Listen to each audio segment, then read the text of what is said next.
vamos a empezar, que la tarde es calurosa.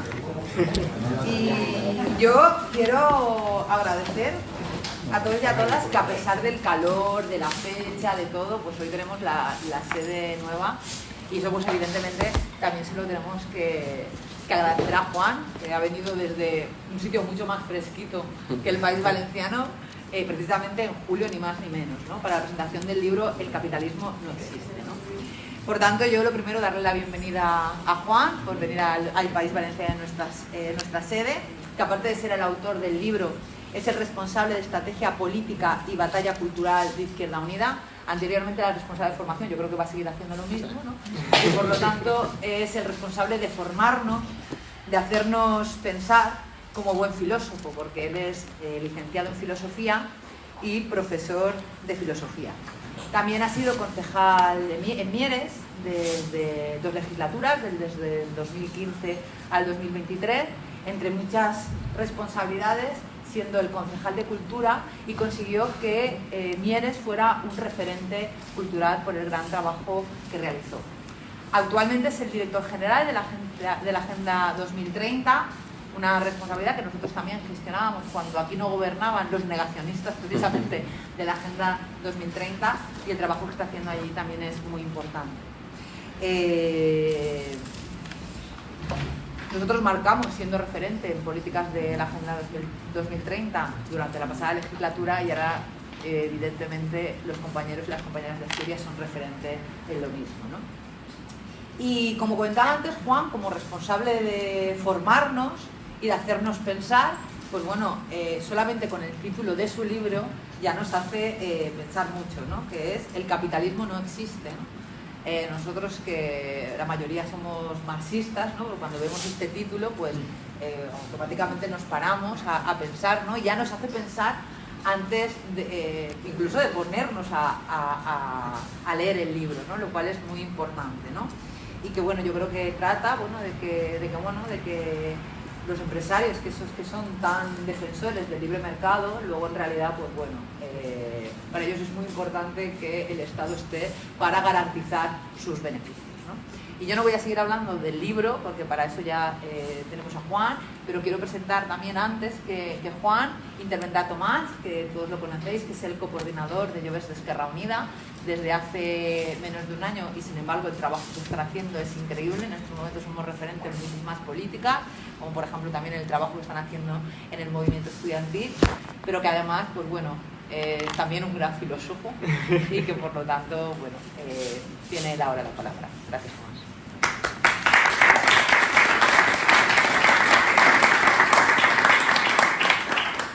Bueno, muchas gracias, Rosa, y sobre todo muchas gracias también, Juan, por venir, y más que por venir, por escribir un libro que a mi juicio es muy bueno y de obligada lectura, ¿no? Un libro de disputa ideológica, de disputa filosófica, ¿no? Siguiendo a Tusser y a este tipo de autores, ¿no? Hay que entender que la filosofía no es neutral y que al final la filosofía también se debe entender como lucha de clases en la teoría, ¿no? Yo no quiero tampoco enrollarme, porque está Juan, que va a explicarlo todo a las mil maravillas.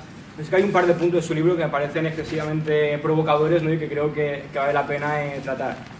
En primer lugar, Juan lo que hace, que es muy interesante, es una crítica a la falsa contraposición que hay entre Estado y mercado, ¿no? Siempre se piensa que el mercado es como lo que está al margen, lo que está fuera del Estado, y ahora veremos con Juan cómo eso no es así. Lo que hace primero es caracterizar al Estado, ¿no? Un Estado que evidentemente no es neutro, pero que tampoco podemos entender como una mera herramienta de dominación monolítica, ¿no? Que eso sería una visión muy funcionalista y, digamos, de circuito cerrado, ¿no? Donde el Estado es capitalista porque lo usan los capitalistas y los capitalistas lo usan porque es el Estado capitalista, ¿no? Sería un sistema muy funcional. Y frente a eso, ¿no? Lo que Juan propone es un Estado, ¿no? que está afectado por la estructura social y por el movimiento que hay dentro de la propia sociedad.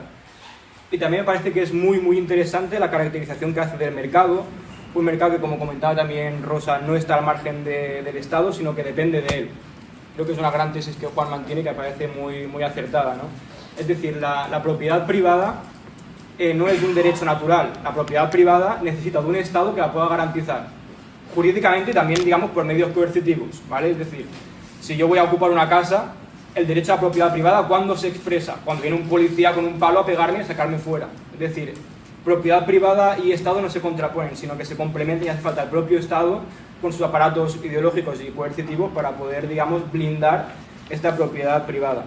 un mercado que evidentemente no es libre, que eso es una ficción ideológica, como comentará, espero, luego Juan, y que al final nos da como conclusión, ¿no?, lo que comentamos de que mercado y Estado no se contraponen, al contrario, se complementan. Y del mismo modo, ¿no?, como marxistas, como gente de izquierdas, debemos evitar hablar como si fuesen términos contrapuestos la cuestión del libre mercado y de la planificación. Los capitalistas también planifican. Lo que hay que ver es cómo se planifica y para qué se planifica, ¿no? Y en segundo lugar, otro punto que aparece fundamental que defiende Juan es que el capitalismo no es un individualismo, ¿vale? Y no lo es, digamos, por dos principales motivos. En primer lugar, porque siempre hay configuraciones sociales necesarias para reproducir socialmente el capital, ¿no? Y evidentemente cualquier capitalista tú lo dejas solo, excluido de toda relación social y no podría, digamos, vivir, ¿no? Siempre el capital se mueve dentro de un círculo social porque el ser humano es un ser social, no es un individuo, no es un átomo separado del resto, ¿no? Y en segundo lugar, que me parece incluso más interesante, Juan plantea que el individualismo capitalista puede operar como un mito cristiano contrarrevolucionario, que ahora luego seguro que él lo puede explicar. Pero me parece un planteamiento muy interesante, ¿no? Porque hay cierta izquierda muy nostálgica que piensa que en el antiguo régimen había una comunidad instaurada, orgánica, donde, digamos, la gente se relacionaba de forma feliz, y que luego con el capitalismo eso se rompió, ¿no? El capitalismo nos individualizó y desde entonces somos infelices. Y eso evidentemente es falso, ¿no? Pero también lo vemos incluso dentro del propio sistema capitalista, como hay mucha gente de izquierdas que añora la época de los 70, de los 80, que decía, no, es que ahí sí que había comunidad, había sindicato, íbamos a los mismos bares, veíamos la misma televisión. Y creo que son ficciones que poco a poco hay que ir derrocando, digamos, ¿no? Porque no hay ninguna comunidad a la que volver. Lo que hay es, digamos, una crisis de futuro, y me refiero con esto a que la izquierda, que siempre ha sido tan utópica, ahora carece de ideas y de planes para el futuro. Y eso lo que hace básicamente es que nos aboca a dos destinos, que además son complementarios. Por una parte, digamos, un presente acelerado, un presente sobreestimulado, y por el otro, evidentemente, la nostalgia, ¿no? Nostalgia de derechas, con el fascismo, con el neofascismo, pero también nostalgia de izquierdas, como comentaba, buscando volver a una comunidad que en realidad no existe, ¿no? Y ya no quiero tampoco extenderme mucho. Juan hace varias críticas que son muy interesantes, quiero destacar tres. En primer lugar, la crítica a la falsa coimplicación que planteaba Smith de egoísmo y benevolencia, ¿no? Lo que planteaba Smith es, cuando el ser humano es egoísta y cuando mira por sí mismo, por el propio procedimiento social que se produce, también es lo mejor para la sociedad. Luego veremos que eso evidentemente es mentira, ¿no? Luego también critica a quienes plantean desde la izquierda, ¿no?, que el capitalismo supone una pérdida de fe. En realidad lo que ocurre es que ya no se predica a un Dios trascendente, pero eso no implica en ningún caso que no haya fe en este sistema. Es lo que creo que era Gustavo Bueno, si no me equivoco, planteaba que era una inversión teológica, ¿no? Es decir, que la fe ahora está dentro del propio sistema, no está fuera de él. Y finalmente la última crítica, que me parece la más pertinente o la que a mí más me ha gustado, que es la crítica al determinismo. Es decir, Juan lo que pretende, y lo consigue además de forma muy exitosa, es escapar del pensamiento lineal, del mecanicismo, de esas teorías marxistas que planteaban que el capitalismo estaba embarazado del socialismo, ¿no?, y que por tanto solo había que presionar lo suficiente que iba a llegar. Juan rompe con eso de forma, como digo, muy acertada. Y también lo que consigue, que con esto ya finalizo, es que aunque no aparezca en el libro, poco a poco se va desgranando una idea de socialismo que me parece muy interesante. Un socialismo, como digo, que no está predeterminado ni que llegue ni cómo va a ser, ¿no? Cuando vemos esas imágenes de esto será el socialismo, pues evidentemente nada está escrito, ¿no? Porque en la humanidad nada está escrito. Una idea de socialismo, un socialismo que tampoco lo podrá controlar todo, no habrá un comité central capaz de regir toda la relación, y tampoco sería algo deseable en cualquier caso. Y finalmente un socialismo que no sea de sistema cerrado y que no sea armónico, sino que sea creativo, conflictivo y contradictorio. Porque cuando lleguemos al socialismo, si es que llegamos, o si es que cuando lleguemos sabemos que hemos llegado, que sería otra pregunta, evidentemente seguirá habiendo conflicto, contradicción, porque la historia nunca para, ¿no? Y ya citando a Manuel Sacristán, que es como Juan termina el libro, creo que eso, que la revolución la hacen los seres humanos que hay, como son, y que el que quiera armonía celestial se vaya al cielo, como comentaba el maestro. Y sin más, paso a la palabra a Juan, que va a explicar el proceso.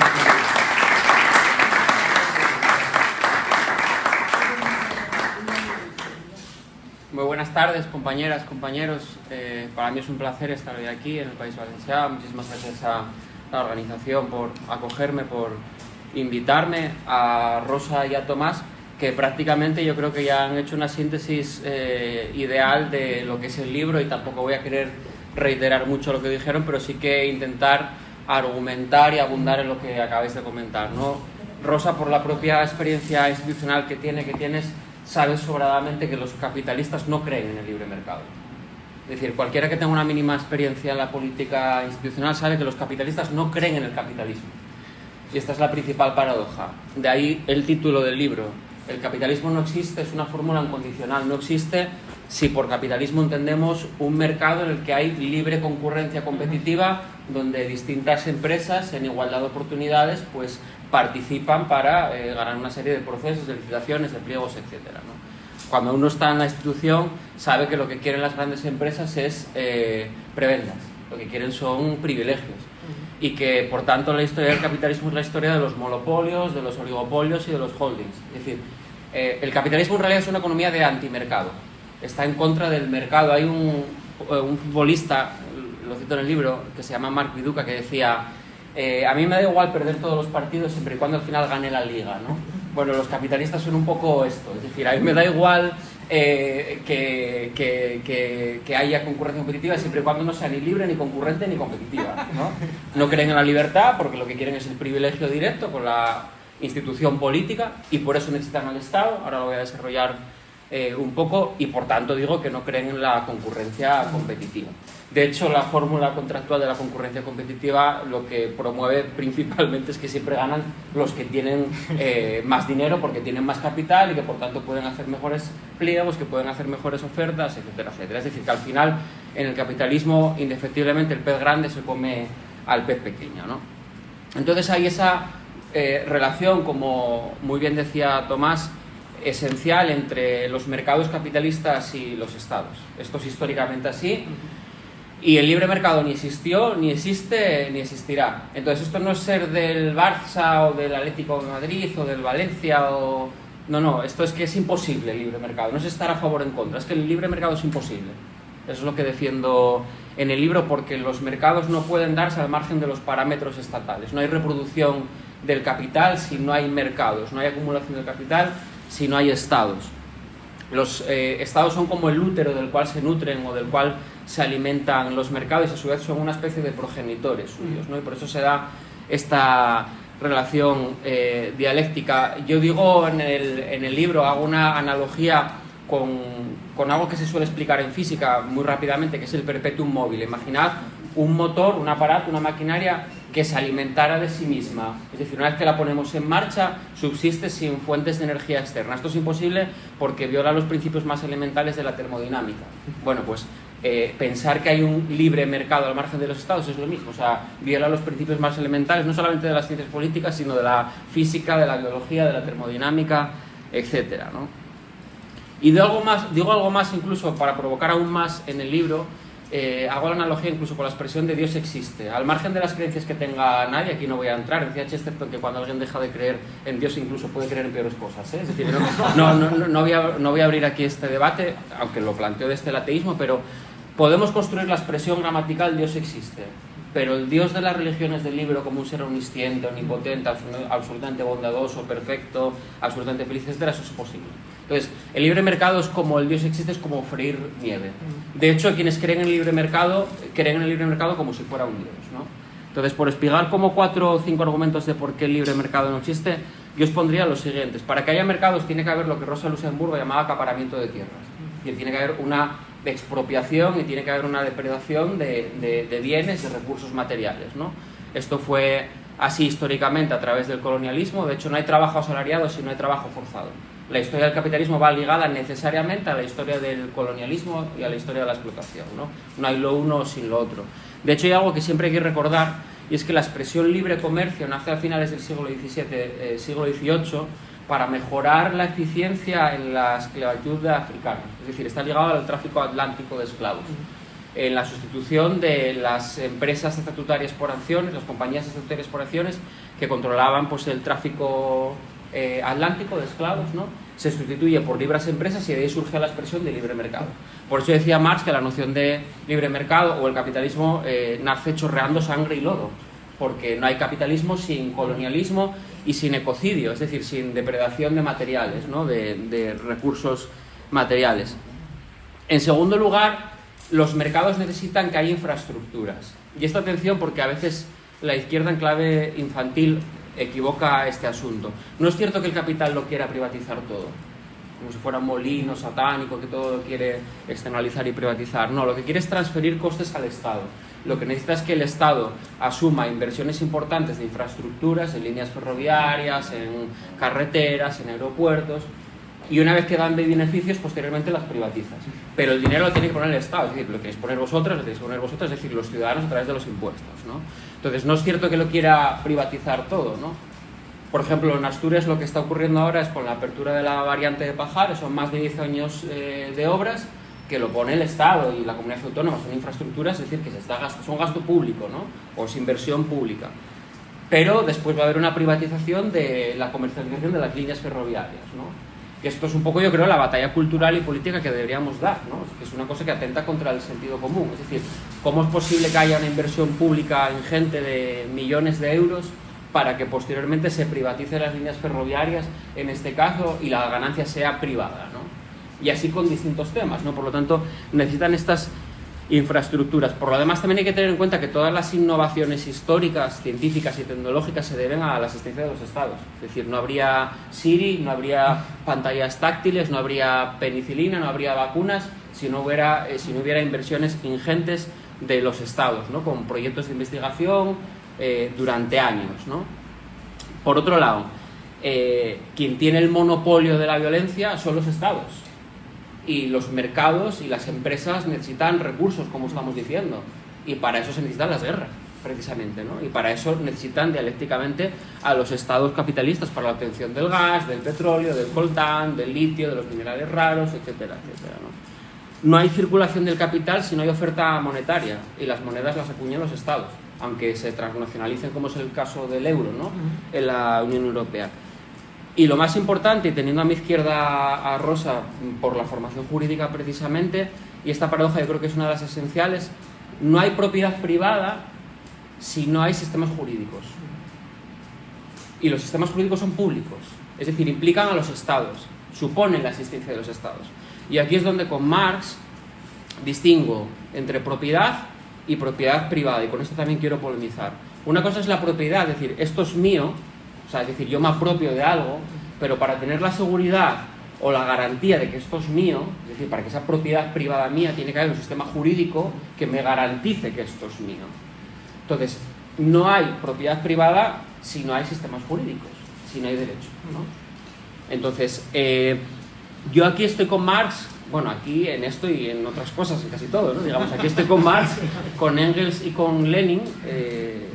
Afortunadamente aquí no hay que pedir perdón cuando se cita. Digo, porque vivimos unos tiempos tan de mínimos que uno nunca sabe dónde se mete, ¿no? Marx y Engels, y después Lenin lo decía de una manera muy impresionista, decía, yo creo que esto hay que repetirlo constantemente en los bares, en todos los lugares, el capitalismo, si yo empezaba esta intervención diciendo el capitalismo es una economía de antimercado, porque los capitalistas no creen en el capitalismo, y esta es la paradoja, yo ahora diría con Lenin que el capitalismo es enemigo de la propiedad privada, porque priva de propiedad a la mayoría. Es decir, si lo pensamos un poco, durante medio segundo, ¿qué propiedades tenéis los aquí presentes? No sé cuántos coches o... Bueno, coches pocos, siendo director de la General de 30 hay que contaminar poco. Pero me refiero a que no tendréis muchos yates, muchos coches, muchas propiedades, muchas casas, ¿no? Bueno, pues entonces no tenéis propiedades. Entonces, el capitalismo es enemigo de la propiedad privada porque priva de propiedad a la mayoría, ¿no? Entonces, yo aquí si prestáis un poco atención a lo que estoy diciendo, la dialéctica desde la que escribo este libro es un poco la del manifiesto comunista en el sentido de darle la vuelta, ¿no? Esto que decía Marx y Engels de no es el capitalismo, no son los comunistas los que destruyen la familia, sois vosotros, cabrones, los que estáis modificando la estructura de la familia. Pues un poco sigo esta lógica, ¿no? No somos nosotros los que vamos los comunistas contra la propiedad privada, sois vosotros los que priváis de propiedad a la mayoría. No somos nosotros los que criticamos la libertad en el intercambio de bienes y recursos, sois vosotros, cabrones, los que estáis en contra de que haya condiciones de igualdad para que pueda haber intercambio de bienes y de servicios. En ese sentido también doy la vuelta a la interpretación de lo que se hizo de los autores clásicos liberales, ¿no? Es decir, yo lo que vengo a decir también, y esa quizás es la parte que yo creo una de las más sesudas del libro, es que los autores que suelen citar los capitalistas, ¿no? Adam Smith, Locke, etcétera, si los leemos con un poco de calma, hoy día serían socialistas. O sea quiero decir, Sumar sería una cosa muy blanda para Adam Smith. O sea, por seguir provocando. O sea, Adam Smith decía que los comerciantes eran unos avaros de mierda. Esto lo decía Adam Smith así, ¿eh? Digo porque tenemos esta imagen, nos inculcaron la imagen de Adam Smith como un procapitalista total y la mano invisible. Vamos a hablar un poco ahora muy rápido de la mano invisible, lo que en realidad, a mi juicio, quería decir Adam Smith, que era todo lo contrario, ¿no? Adam Smith criticaba la soberbia de los políticos, decía, esto es cierto, criticaba la avaricia de los comerciantes y sostenía, en primer lugar decía, la prosperidad de la República. Qué pena que en España no podamos decir de la República, ¿no? Bueno, pues la prosperidad de la República siempre tiene que anteponerse al egoísmo particular de los comerciantes. O sea, repito, esto decía Adam Smith, o sea, la prosperidad de la República es siempre por encima o por delante del egoísmo y de la avaricia de los comerciantes. Esto lo decía Adam Smith. Adam Smith defendía subir los salarios de la clase trabajadora. ¿Sí? O sea, ahora que tanto cuesta, ¿no? Contra la patronal, ¿no? Pues que entiendan que hay que subir, incluso por intereses capitalistas, ¿no? Que suban los salarios de la clase trabajadora para que ellos aumenten sus beneficios, ¿no? Pues esto lo defendía Adam Smith, ¿no? Adam Smith defendía una tributación progresiva, defendía que los que tienen más tienen que pagar más, decía que los beneficios, como decía, que tenían que proporcionar una cantidad mayor incluso que le corresponde a sus beneficios, ¿no? Tenían que devolver a la sociedad. Y Adam Smith, por ejemplo, decía, entre otras cosas, que en el capitalismo, decía, los seres humanos tratamos a los congéneres, es decir, a los compañeros, a las compañeras, a las personas, como al ganado y a las propiedades. Es decir, solo pensamos en el provecho que nos reportan. Joder, pues de lo que nos dijeron a Adam Smith a lo que realmente Adam Smith estaba teorizando hay un trecho, ¿no? En realidad, Marx está asumiendo muchos de los parámetros y de las tesis de Adam Smith y radicalizándolas aún más. Y esto de la mano invisible que apuntaba Rosa también, claro, Adam Smith no decía que el mercado funcionaba armónicamente y entonces había una igualdad y entonces en mis intereses egoístas están involucrados vuestros intereses. No, en realidad se estaba descojonando. Es decir, Adam Smith estaba ironizando sobre esto. Decía, mira, si dejamos la sociedad a la suerte de los comerciantes, que son unos avaros, esto no funciona. Entonces dice, esto solo funciona si hubiera algo así, y se descojona, o sea, ironiza, como que hubiera una mano invisible que pusiera en concordancia los intereses de los unos y los intereses de los otros. Que esto es justo lo que no ocurre, ¿no? Esto es lo que nunca hay esta armonía. Entonces, esta es una parte del libro, lo que comento, el libre mercado no existe, no es que estés a favor o en contra, no es que no existe, o sea, es como freír nieve, o como intentar cuadrar el círculo, esto es imposible, ¿no? Por otro lado, efectivamente, yo lo que critico, y también esto es muy polémico, es que el capitalismo, más que un individualismo, es un dividualismo, sin el prefijo ie. Y ahora quiero explicarlo, y también aquí me acojo a Marx, que tampoco estoy diciendo algo ya muy original, pero a veces se nos olvida, ¿no? Porque a veces en la izquierda somos un poco torpes con esto, ¿no? O sea, tenemos una manía de regalar al enemigo ideas y banderas que es brutal. Y pasa con la idea de propiedad, que yo es que ni la idea de propiedad regalaría a los capitalistas directamente, ¿no? Pero es que yo creo que no se ha ajustado a decir que el capitalismo es un individualismo por dos razones. En primer lugar, como decía Marx, porque si por individualismo entendemos que no haya lazos sociales y que cada uno vaya por su cuenta y riesgo, esto es materialmente imposible. Es decir, para los que somos marxistas es imposible porque uno siempre está dentro de una clase social, en un medio de producción, en unos grupos de estatus, etcétera, en unas cortes de edad, en unas tribus urbanas, lo que queráis, ¿no? Es decir, el individualismo no existe, ¿no? Lo que sí existen son mecanismos de individualización, es decir, para que nos imaginemos que somos individuales y que no dependemos de la comunidad, que no somos interdependientes. Y esto sí que existe. O sea, más yo concretaría diciendo que hay mecanismos de individualización. Pongo dos ejemplos muy rápidos. Uno es las pulseritas. Si hay alguien aquí que la lleve, que no se dé por aludido, no es una crítica individual. O sea, que levante la mano. Las pulseritas estas que nos controlan la frecuencia cardíaca, esto, ¿no? Bueno, pues atención que igual aquí hay Harry. Los pasos que damos, pues esto, si hicimos las tareas que estaban pendientes, bueno, eso es un mecanismo de individualización. Porque está bien que nos cuidemos individualmente, pero eso es una coartada para privatizar la sanidad, punto. Esa es la ideología que está en el fondo. La ideología del self-tracking, que es esto, es asume tú la salud. Ese es el mecanismo de individualización, ¿no? Que parte de los años 80. Es una manera de decir, hay que ser emprendedores de sí mismos. Es el mito del emprendimiento, que si queréis hablamos del emprendimiento luego, ¿no? Que es un mecanismo de individualización. Tienes que invertir en el capital de riesgo de ti mismo, que eres tú, ¿no? Es decir, tienes que estar constantemente innovando, tienes que estar constantemente cuidándote. ¿Por qué? Porque te quieren deshacer la idea esta de que vivimos en comunidad, que somos vulnerables y que somos interdependientes. Entonces, que tienes mala salud, culpa tuya. No es culpa tuya, que te cuidaste mal. Esto era lo que siempre dijeron los capitalistas, ¿eh? No me voy a poner pedante, pero en el primer tomo del Capital esto Marx dice, los capitalistas dicen que a lo largo de la historia hubo como dos clases. La clase de los holgazanes, que son los trabajadores, dice que son unos borrachos, unos alcohólicos y que no dan palo al agua, que no trabajan, y ahí está la paradoja. Y después está la élite industriosa y eficiente, es decir, la clase capitalista, que son los que sacan las castañas del fuego y hacen que las sociedades prosperen, ¿no? Nosotros defendemos todo lo contrario, ¿no? Es la clase trabajadora la que genera la riqueza a través de su fuerza de trabajo, ¿no? Bueno, hoy día no nos atreverían a decir nadie, salvo Milei quizás, que a los trabajadores les va mal porque les falta inteligencia, que era lo que se decía en los clásicos. Hoy nos dicen que nos falta inteligencia emocional, que esa es la trampa. Entonces, aquí hay otra anécdota que cuento en el libro, que es la siguiente. David Owen era un psiquiatra de formación que fue el secretario de Relaciones Internacionales y de Interior de Margaret Thatcher. Entonces, David Owen estaba entre el 77 y el 79, fue político con Margaret Thatcher, entonces estaba con su mujer y con Margaret Thatcher en la Cámara de los Comunes tomando un té, me imagino. Bueno, y entonces pasa una lectora, una votante de Margaret Thatcher, llorando, que estaba preocupadísima porque su hijo tenía depresión y que lo estaba pasando fatal. Y Margaret Thatcher, en vez de empatizar, digo esto un poco para que veamos lo que es el neoliberalismo en el que estamos viviendo, ¿no? En vez de empatizar con el dolor de este chaval y de la madre, riña a la madre. Le dice que la culpa es del chaval, que no se automotivaba lo suficiente, que no era suficientemente innovador, que no emprendía, que era pobre de voluntad y de espíritu. Bueno, pues esto es lo que ocurre con el self-tracking, es decir, la pulserita.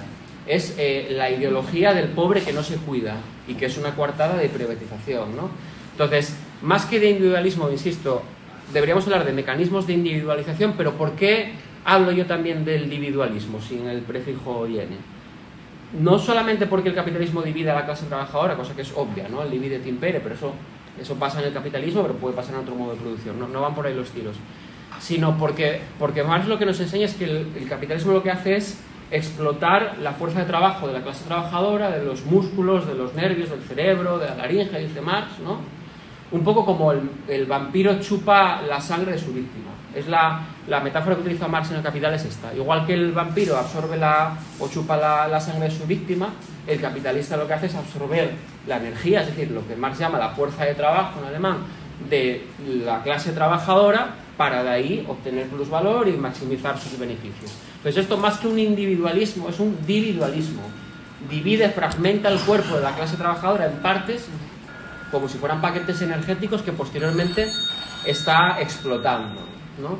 Entonces, por eso Marx, como digo, utiliza la metáfora del vampiro. Y por otra parte, porque sobre todo el capitalismo lo que hace es convertir el tiempo de vida en tiempo de trabajo. Y aquí cuidado también, porque a veces en la izquierda nos despistamos mucho con la noción de trabajo, ¿vale? Yo vengo de familia minera, de clase trabajadora, y mis dos abuelos fueron mineros, y tenían lo que llamamos conciencia de clase, ¿no? Y orgullo de clase trabajadora. Pero clase trabajadora, la definición marxista es relación de dependencia, de explotación respecto a la clase capitalista. Entonces, el orgullo de clase trabajadora no es orgullo de que te exploten, es orgullo de dejar que te exploten. Es decir, es organizarte para que te dejen de explotar, ¿no? Entonces, no conviene, creo yo, romantizar el pasado, en el caso en el que yo vengo en Asturias de la minería, como si lo que nosotros y nosotras queremos es volver a ese pasado, porque no es el caso. Es decir, mis abuelos no querían que yo fuera minero, precisamente, querían otra cosa, ¿no? Entonces, como muy bien también decía Tomás, cuidémonos de romantizar el pasado, ¿no? Y a veces, efectivamente, yo creo que la izquierda romantiza mucho el pasado. Por eso yo creo que es conveniente reivindicar el tiempo libre, que no es exactamente el tiempo de ocio configurado en clave capitalista, sino tener tiempo para vivir, porque si tú no controlas los tiempos de tu vida, no tienes vida, es decir, te están explotando continuamente, ¿no? ¿Y por qué digo, y voy acabando ya, que o desde la izquierda a veces se romantiza excesivamente el pasado. Yo creo que se trata más bien de pensar alternativas de futuro apoyándonos en lo que fuimos y en lo que somos, pero no querer regresar a lo que fuimos. Yo no quiero regresar a lo que fuimos, yo quiero mejorar lo que fuimos, ¿no? ¿En qué sentido digo que romantizamos? Fijaos, la noción de socialismo la acuña un autor francés, Leroux, en 1832. Y por socialismo, Leroux entendía volver a una suerte de comunidad idílica, una especie de paraíso perdido, primitivo, en el que había relaciones de igualdad entre todas las partes de la sociedad. Eso nunca existió. De hecho, Marx criticó esta forma de comunidad. Por eso yo creo que la izquierda no se debe confundir con una suerte de comunitarismo, de un regreso a un momento ideal, armónico, porque digo, insisto, nunca existió, ¿no? Entonces yo creo que hay dos maneras de entender las contradicciones que atraviesan el capitalismo.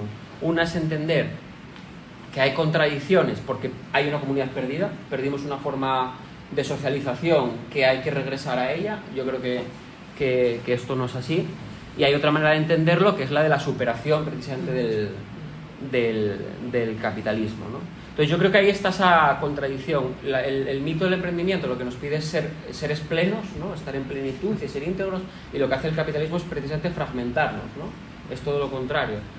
Y en realidad en el capitalismo, ya de verdad sí que voy acabando, somos como decía Weierstein, un historiador marxista, como un hámster o como un ratón que está en una rueda, que cuanto más corre la rueda va más rápido, y entonces el ratón se ve abocado a tener que correr más rápido aún, ¿no? Entonces yo creo que seguramente todas aquí, todos tenéis esa sensación de aceleración constante, permanente, de ir con la lengua afuera, sobre todo la juventud, ¿no?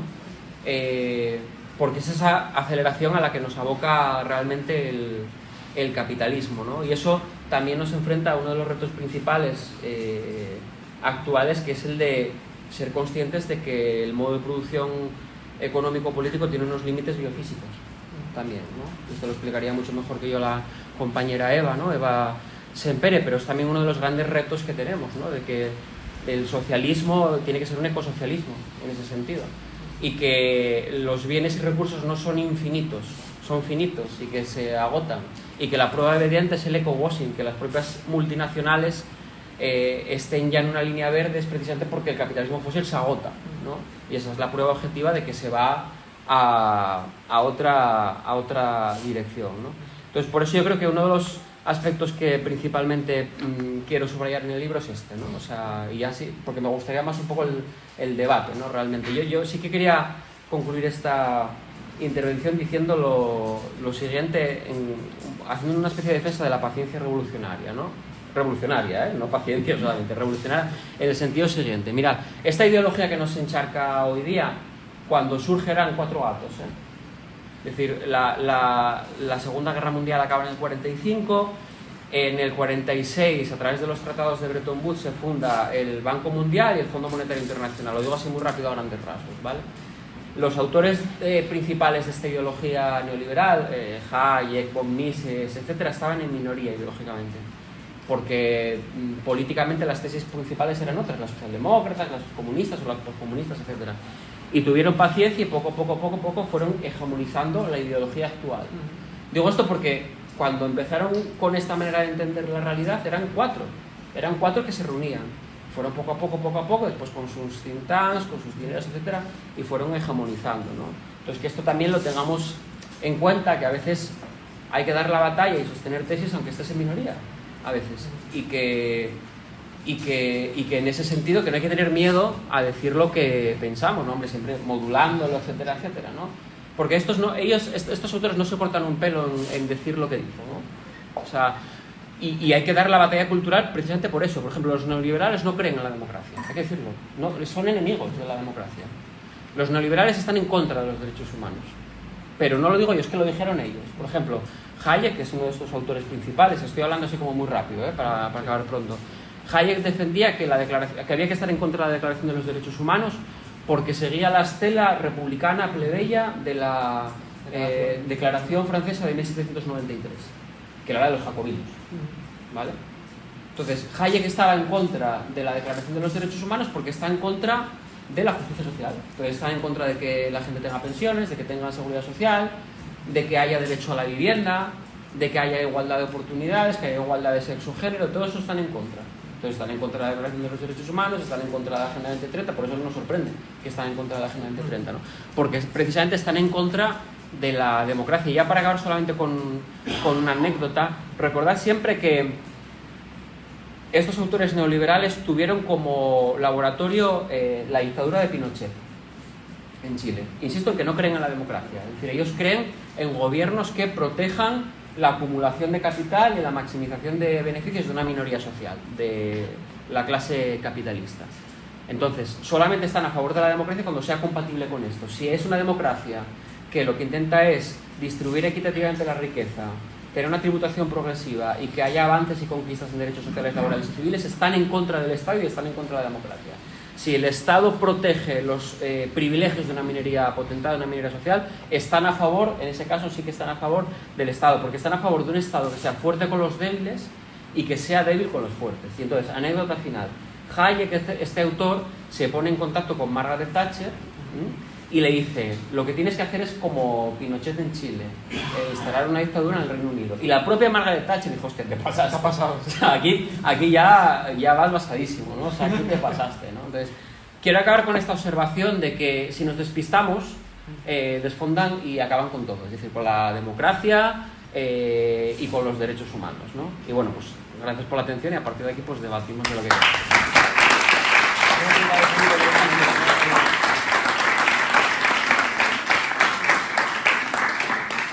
Bueno, muchas gracias, Juan, por el libro y sobre todo por lo que le has explicado, ya todo lo que nos has hecho pensar ahí en nada, en 20-25 minutos.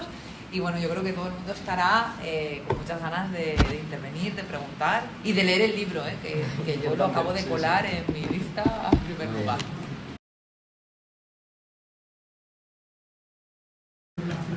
Nada, muchísimas gracias por las preguntas porque son todas muy pertinentes, además lo digo de verdad, por eso se suele decir siempre, no sean malísimas, buenas, no, son muy buenas y me da mucho que pensar, ¿no?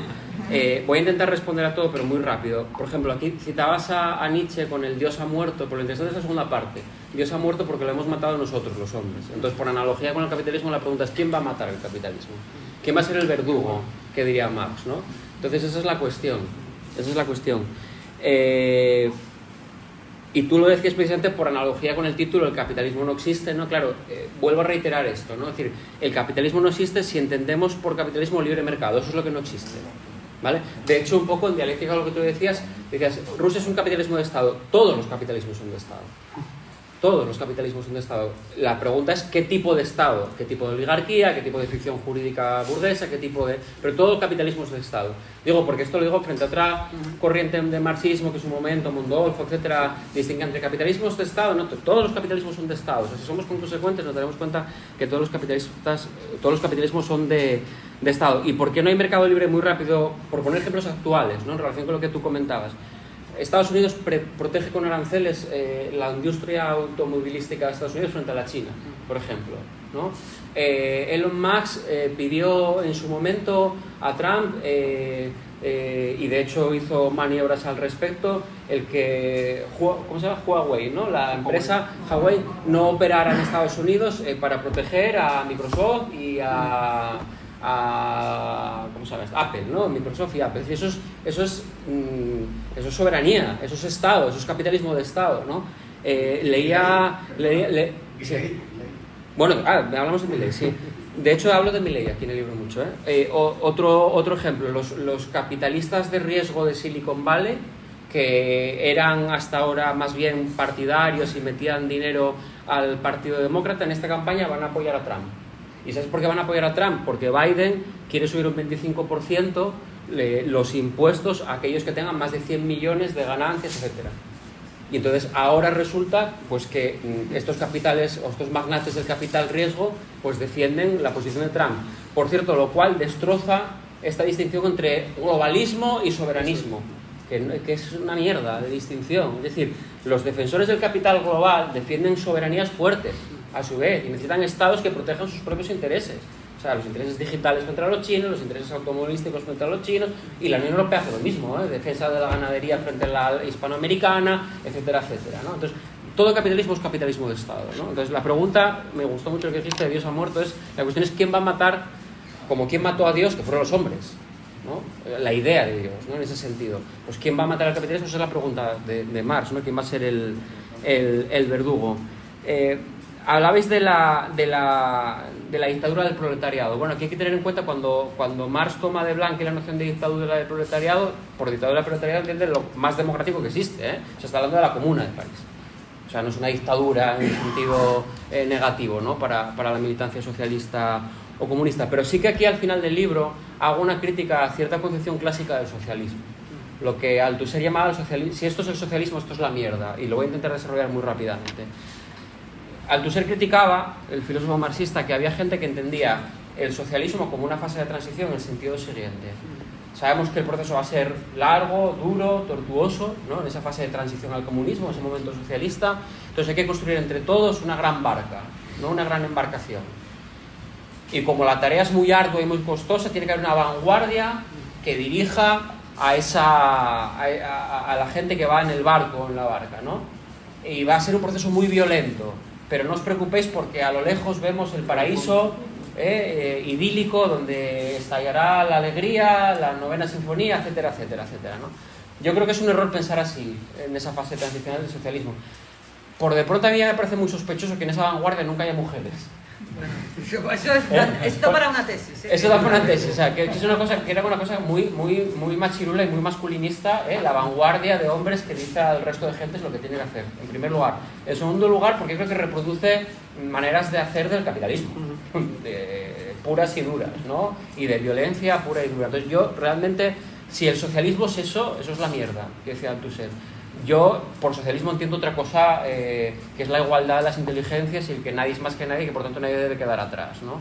Entonces yo siempre preferiré la noción de comunismo a la de socialismo, aunque seamos socialistas, pero en ese otro sentido, ¿no? Entonces, cuidado con esa manera de entender a veces el socialismo. Abundando un poco más todavía en esto que decíamos del capitalismo como capitalismo de Estado, tampoco olvidemos que los primeros autores que defendían el laissez-faire, el laissez-passer, o sea, el dejar hacer, dejar pasar, la ideología liberal, defendían lo que llamaban el despotismo legal, es decir, defendían la monarquía, ¿vale? Es decir, que Adam Smith, o en este caso Montesquieu, Hobbes, Rousseau, todos estos defendían la monarquía. Y cuando hablamos del contrato, ahora está muy de moda, y yo también a veces, y después me escucho en casa y digo, ¿pero por qué dijiste esto? O sea, decimos mucho, hay que hacer un nuevo contrato social, lo utilizamos mucho. Es lo más antimarxista que existe, porque el contrato social es pensar que se puede pactar algo al margen de los factores objetivos, materiales y tal, pero al margen de eso es que Rousseau, por ejemplo, cuando hablaba del contrato social, Rousseau no era demócrata, o sea, defendía la monarquía, ¿no? A propósito, digo un poco por provocar un poco de las cosas que a veces utilizamos en la izquierda, ¿no? Es decir, que estos autores defendían el Estado y defendían la monarquía. El qué hacer, ¿no? Claro, yo tampoco tengo la varita mágica, ni soy la pitonisa Lola, pero sí que una reconvención, una crítica a la izquierda actual, yo creo que falta lo que Gramsci llamaría una fantasía concreta. Es decir, que por supuesto que hay que avanzar en derechos laborales, en derechos sociales, etcétera, pero creo que a veces lo hacemos desde el discurso del capital y que yo creo que tenemos que generar un marco propio, llamadlo socialismo, comunismo, lo que queráis, me da igual. Pero ideológicamente estamos siempre al rebufo de lo que hace la derecha o lo que hace el socialliberalismo, etcétera, etcétera. Entonces, Gramsci, por fantasía concreta, entendía pues precisamente el generar un relato, pero un relato no solamente discursivo, sino una manera de ver el mundo y una forma de vida que sea alternativa al capitalismo y que defendamos esto que nosotros defendemos es mejor que el otro. Y a veces he hecho falta un poco esto a la izquierda, ¿no? O sea, tanto en la oposición como también en el gobierno. O sea, está muy bien defender y avanzar en derechos y en prestaciones universales incondicionales, pero me falta como el marco, me falta como una especie de fantasía concreta de decir a la gente, oye, tenemos una alternativa que es mejor. A veces parece que nos avergonzamos de nuestra propia tradición, y no lo digo desde el romanticismo, pero que es nuestra propia tradición, y creo que tenemos un bagaje de ideas muy potentes. En relación con lo que comentaba el compañero de experiencia chilena, argentina y demás, claro, hay muchísimas cuestiones. Yo creo que un error de la izquierda histórica también es intentar saber todo. No es bueno saber todo. O sea, hay que defender un poco más la ignorancia a veces, ¿eh? O sea, hay cosas que mejor no saber en la vida. O sea, yo cada vez esto lo defiendo más. Y no, lo digo en serio, porque yo creo que a veces el intentar controlar todo juega malas pasadas a la izquierda, ¿no? Entonces yo creo que ahí el saber todo no es una buena manera de entender la la política. En lo que sí que estoy muy de acuerdo es en que yo pienso que los acontecimientos emancipatorios o revolucionarios, la emancipación colectiva debe ir acompañada de una emancipación individual. Y que esto no es individualista, es otro error típico de izquierda, confundir individuo con individualismo. Que a ver, que defender al individuo, no ser individualista, que esto lo defiende Marx, es más que el socialismo en el sentido bueno, no la mierda, es defender la integridad del individuo, que eso es el socialismo realmente. La posibilidad de desarrollar tus capacidades, la autorrealización, el fomentar tus posibilidades. Esto Marx, que por cierto lo toma del filósofo Aristóteles, eso es el socialismo, no el socialismo de mierda de unos señores controlando lo que tienen que hacer el resto de personas en una sociedad política, ¿no? Entonces, ahí hay que yo lo que defiendo es que la emancipación colectiva, insisto, tiene que ir acompañada de una emancipación individual. Y ahí sí que hay que entrar en el conocerte a ti mismo. O sea, una especie de micropolítica del poder. Y hay que hacer un ejercicio de cuidado de sí mismo y saber quiénes somos. Y de construirse, si me permitís la pedantería, un poco, todo el mundo, especialmente los hombres. ¿Vale? Porque son los hombres los que tienen este narcisismo masculino, y claro, me tengo que incluir, del querer controlar todo. Y a veces cuando quieres conocer todo, eso te lleva a intentar controlar todo. Y yo creo que eso es un problema. Hay una correlación entre querer conocer todo y querer controlar todo, o sea, que viva la ignorancia.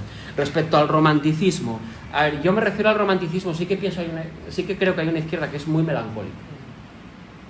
Y hay dos acepciones de la melancolía, este no es el propósito del libro, pero hay una acepción de la melancolía que me parece interesante, que la utilizaba Víctor Hugo, que es la alegría de estar triste, pero en el sentido de, bueno, evocar cosas del pasado que te alegran, pero que ya no están ahí. Entonces, bueno, esa acepción la voy a dejar de lado, ¿vale? A mí lo que me preocupa es la melancolía en el sentido del que es incapaz de asumir el duelo respecto al pasado. Esto se estudió mucho en psicoanálisis, por cierto, Freud y demás. Es decir, ante una pérdida os pasaría a cualquier familiar de posibilidades, es decir, el duelo, pasar el duelo, y pasar el duelo es saber que esa persona ya no está ahí, pero que está en tu recuerdo y que la puedes evocar y que de alguna manera sí está ahí, pero físicamente no está ahí, entonces pasaste el duelo. Y otra cosa es no saber dejar marchar a la persona que murió, ¿no? Es querer retener, ¿vale? Y el querer retener el pasado es muy peligroso, porque entonces no sabes pensar en el futuro, entonces no hay alternativa. Por tanto, la melancolía tiene dos problemas, a mi juicio. Idealiza el pasado nunca es tan ideal como imaginamos. El ser humano, la psique humana, tiende a idealizar el pasado. El estado de bienestar era mejor que el estado de malestar, por motivos obvios lingüísticos también, ¿no? Pero el estado de bienestar era un estado machista, masculinista, del modelo del hombre proveedor y la mujer que se dedica a las tareas de cuidados en las labores en el hogar. Es un modelo de organización económica ecocida, que piensa que la naturaleza es inagotable, también lo dijiste por ahí, voy a llegar a esto. Este fue un error de Marx como hombre de su tiempo. Marx pensaba que la naturaleza era inagotable, que era infinita, eso sabemos que no, eso biológicamente sabemos que no. Y eso, cuidado, porque cambia lo que entendemos por socialismo y cambia lo que entendemos por comunismo, ¿eh? O sea, esto no es una cuestión menor, por eso yo hablaba antes del ecosocialismo. Entonces, yo critico, compañera, la izquierda melancólica, que sí que pienso que existe en ese sentido. Vivíamos mejor durante el estado de bienestar. Bueno, pregúntenselo a las mujeres que estaban en casa. Betty Friedan decía que era como un campo de concentración, el hogar o la familia, ¿no? Es que nadie nunca estuvo en casa. Claro, pero muchas mujeres sí. Entonces, fue vanguardia para pero, mucha gente. Claro, el problema es eso, es el idealizar el que, bueno, era un estado de bienestar. Bueno, bienestar depende para qué, ¿no? Entonces, idealizas el pasado y no ves alternativa. Entonces acabas como Margaret Thatcher, el there is not alternative, no hay alternativa. Pero si tu alternativa es el pasado, menuda alternativa. Y si hay una izquierda que escribe, bueno, curiosamente esa izquierda acaban todos en el fascismo, también te digo, ¿eh? Es decir, hay muchos autores, que no quiero decir nombres, bueno, si quieres decimos, pero hay muchos autores que escriben, que empezaron a la izquierda y acaban muy en la extrema derecha, ¿no? Y acaban en Vox Populi y acaban en tal. Entonces empiezan como criticando muy a la izquierda, porque claro, la izquierda defiende el movimiento LGTBI, porque claro, la izquierda ahora defiende el feminismo, la izquierda defiende el ecologismo, y entonces perdió el norte. Bueno, pues esos autores acaban todos en el fascismo, curiosamente, ¿no? Ahí quiero llegar también a este tema. El tema de los influencers y demás. Claro, aquí yo también creo que, o sea, hay que hacer una crítica en el sentido de hay una pérdida de militancia y de sentido de la militancia que es muy problemática y nos debería preocupar muchísimo. O sea, ese estoicismo de la militancia que pegamos o pega carteles. Que no milita, está afiliada. Claro, pero que está afiliada, pero que no milita, eso es muy preocupante. muy preocupante porque a nosotros nos mata, o sea, nos rompe totalmente, ¿no? Pero creo también, aquí haciendo un poco de abogado del diablo y pensando aquí como una cosa más interna, ¿no? Que deberíamos pensar un poco también por qué no somos capaces de hacer de los influencers cuadros políticos. O sea, me explico, es decir, es verdad, o sea, critiquemos a los influencers porque están en una lógica capitalista neoliberal del yo y del sí mismo y no militan y no pegan cartas, eso por supuesto, eso lo doy por hecho, que lo compartimos aquí todo el mundo. Pero démosle también una pensada a por qué no somos capaces a lo mejor de atraer a personas que están haciendo política en Twitter o que están haciendo política en TikTok. Al margen de que yo pienso también, y esta es mi opinión, que debemos hacer política en Twitter y en TikTok, porque creo que debemos hacer política en todos los lugares. Y que esto no es si quieres más a tu padre, a tu madre o a uno o al otro, es decir, que creo que se puede hacer política en la calle, en TikTok, que se puede dar una chapa del capital, pero que a su vez se puede hacer algo súper práctico, es decir, que no hay por qué cribar, o sea, creo que se pueden hacer todas las cosas, ¿no? Pero yo creo que Nani se sí. refería más Sí. al tema de que la gente joven que piensa, a veces tiene como objetivo ser Sí, influencer total, sí. Igual que lo del fútbol hace 20 años. y ganar Sí, mogollón y ya está, y eso...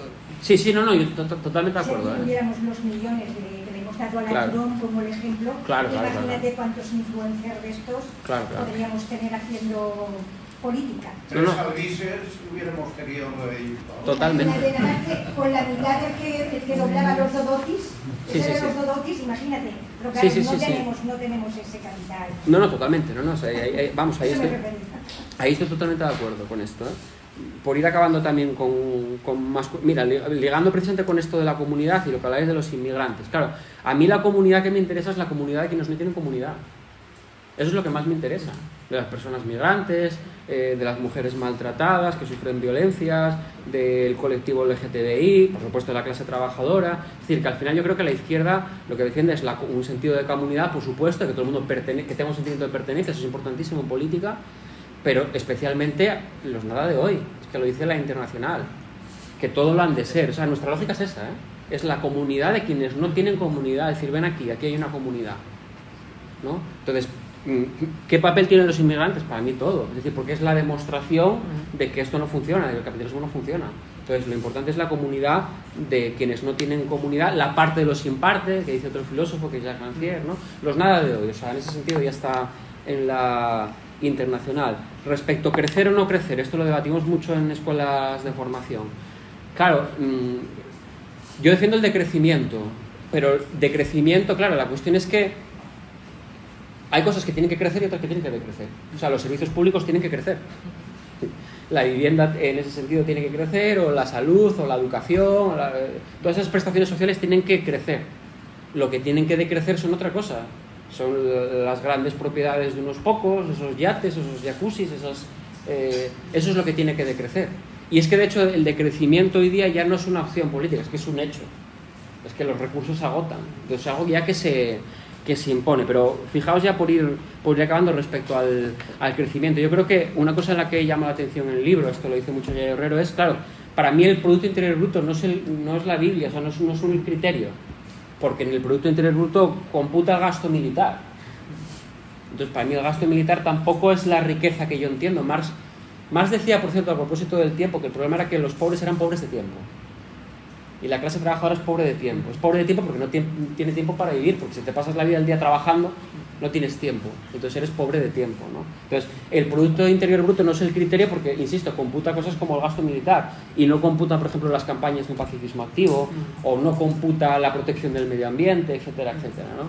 Entonces, en ese sentido no defiendo el crecimiento económico, en ese sentido es en el que se habla del decrecimiento. También se hablaba del tiempo, por ahí decíais, ¿no? Dominar la naturaleza. Yo creo que, insisto, yo sí quería la crítica más. O sea, yo no creo que no se trate de dominar la naturaleza. O sea, yo creo que hay un metabolismo, decía Marx, entre la naturaleza y los seres humanos, y de lo que se trata es vivir lo mejor posible, pero no es dominar la naturaleza pasivizándola. Y después ya por terminar, porque claro, es que hablamos hasta de acupuntura, el tema acupuntura no lo trabajo, la verdad, o sea, no lo controlo. Pero, por ejemplo, de agricultura, que sí que me toca por la Agenda 2030, pues un mito de la Agenda 2030, por ejemplo, es que es globalista, y entonces lo que diga Soros y no sé qué y tal, si la Agenda 2030 defiende la soberanía alimentaria, las políticas de kilómetro cero, Rosa lo sabe bien, el producto local, es decir, todo lo contrario de lo que se está, diciendo. Y, hostia, que había otro folio aquí. No, muy rápido, no, 2 minutos. Vamos bien. Vale, que es que a veces es como intentar quitarlo ya como muy... Derechos humanos, ¿qué apunté yo aquí? Neoliberalismo y liberalismo. Claro, hay una diferencia muy clara entre liberalismo y neoliberalismo, históricamente, ¿vale? Es que, de hecho, no tienen nada que ver. Los liberales clásicos, antes cité a Adam Smith, otro autor, por ejemplo, Locke, sí defendían que debía haber espacios digamos, al margen del poder. Esa es la tesis típica, prototípica liberal, ¿no? Es decir, reducir el poder del Estado. No es nuestra posición, digo que es la posición de los liberales, ¿no? Y críticos de los abusos del poder, ahí puede haber incluso ciertas coincidencias, etcétera, etcétera. El neoliberalismo es todo lo contrario, es gobernar lo máximo posible. Eso es lo que defiendo en el libro. Es decir, los liberales clásicos lo que buscan es dejar islas o espacios al margen del poder político. Por eso yo antes decía que Adam Smith comentaba que los políticos eran soberbios, habla de la locura de los políticos, esa es la posición clásica de los liberales. Los neoliberales defienden todo lo contrario. Hay que maximizar el control de los seres humanos y hay que analizar todo lo que hacen. El self-tracking, la pulserita, la frecuencia cardíaca, los pasos que das, hay que controlar todo, la educación. Entonces, según los neoliberales, Gary Becker, por ejemplo, escribe una obra en 1964 que es Capital Humano, porque nosotros tenemos que ser capital, reducirse a capital, hay que controlar todo lo que hacemos y hay que funcionar como empresas. Eso es lo que dice Gary Becker. Entonces, la educación, el matrimonio, las relaciones sociales, todo eso tiene que funcionar como si fueran empresas privadas, capitalistas. Entonces, constantemente tienes que emprender y de ahí viene el mito del emprendimiento. Los que tuvimos alguna vez alguna responsabilidad política de empleo, por ejemplo, yo fui concejal de empleo, ¿no? Y la noción de emprendimiento está incluida en todo, y de hecho incluso en la izquierda te lo tienes que comer porque es que está publicado en el boletín oficial del Estado, pero es otra batalla que hay que dar a su vez, ¿no? Porque el mito del emprendimiento ahí sí que es un mito de individualización también. O sea, es apáñatelas tú, que no intervenga el Estado y emprende.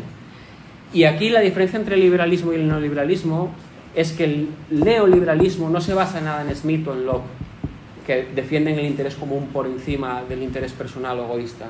El neoliberalismo se basa en Spencer, que fue quien creó el darwinismo social. Y el darwinismo social es que solo sobreviven los más aptos. Y el darwinismo social llevó al nazismo y al capitalismo.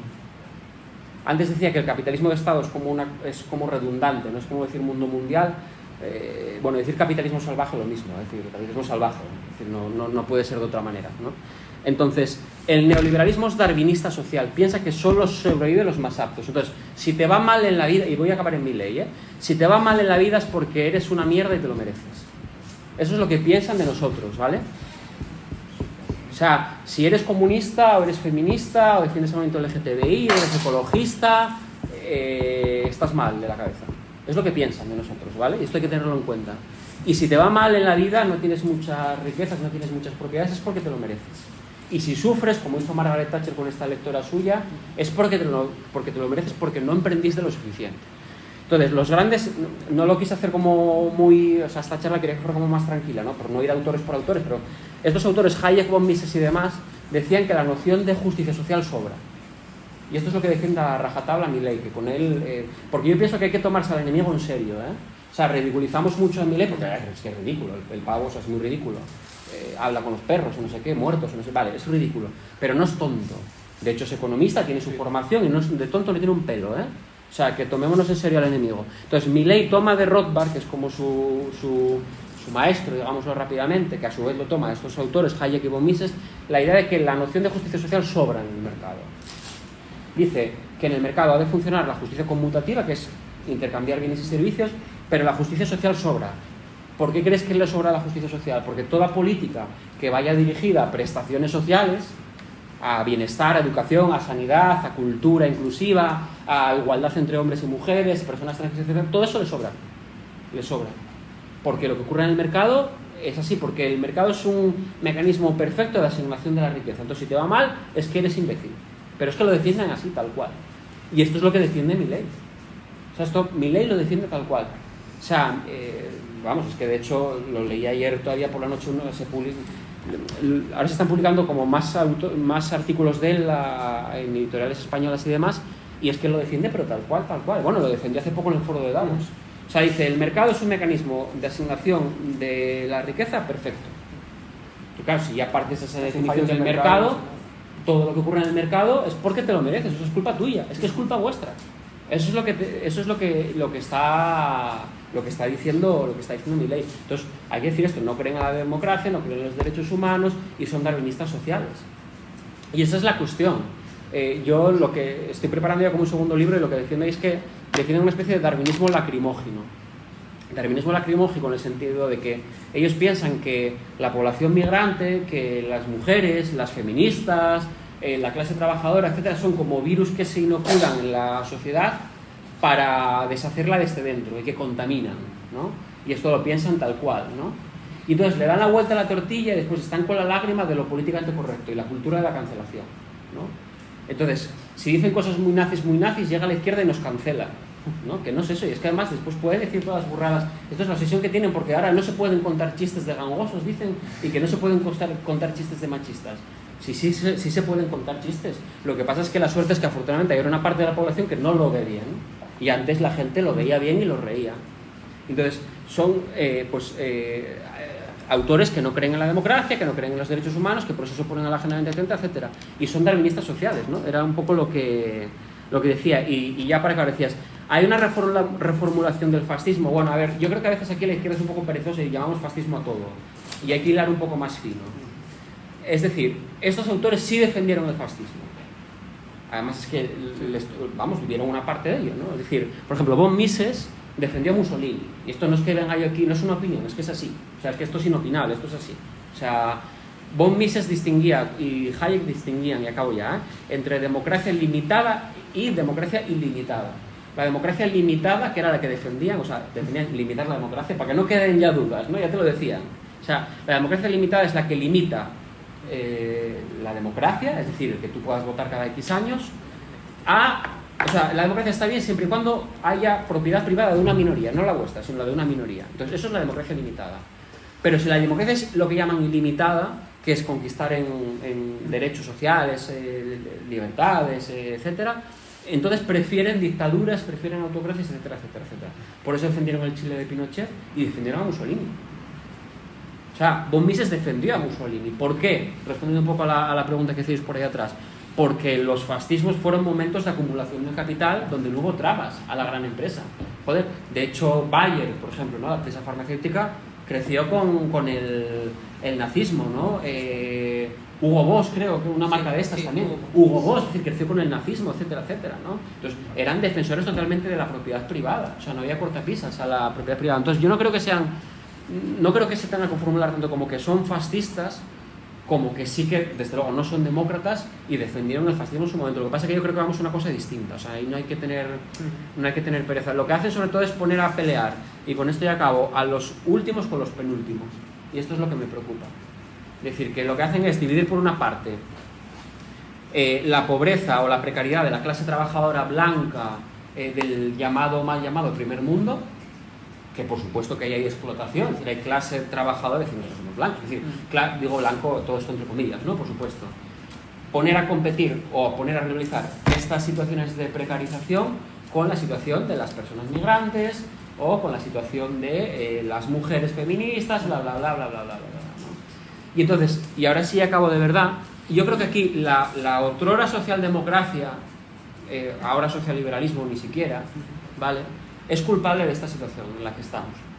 Y nuestra un poco también, y con esto acabo ya también un poco por polemizar. O sea, todo este neoliberalismo de mierda que estamos criticando, de que están en contra de la democracia, de los derechos humanos, que, por cierto, antes que decíamos que no creen en la competencia, Peter Thiel, no me hagáis que me enrolle porque estoy aquí esta mañana, pero Peter Thiel es un magnate de Silicon Valley y dice tal cual, dice, la competencia es para los perdedores.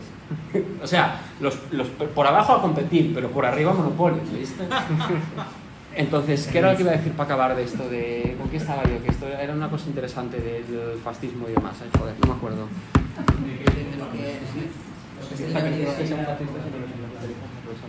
Sí, pero... vale, los socialdemócratas, para acabar contra los socialdemócratas, este era el tema para marchar yo feliz. La situación esta del neoliberalismo a la que llegamos, en gran medida es responsabilidad de la renuncia de la socialdemocracia a la socialdemocracia. Y yo no soy socialdemócrata, pero me defiendo. Un socialdemócrata hoy día aquí estaría defendiendo la nacionalización del transporte, hacer una empresa pública de energía renovable, que es lo que necesitamos, por cierto, como el comer.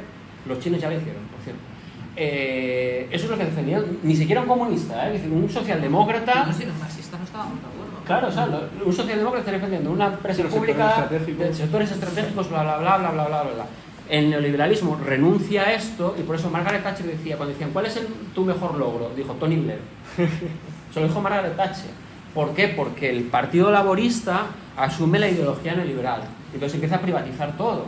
Y eso se ve en la administración pública y así está como está. Claro, yo esto lo viví en un ayuntamiento y ahora lo estoy viendo en la Comunidad Autónoma del Principado de Asturias, donde todo está a consultorías privadas, a externalizaciones privadas, y entonces, por ejemplo, la política industrial de una comunidad autónoma te la marca una empresa privada.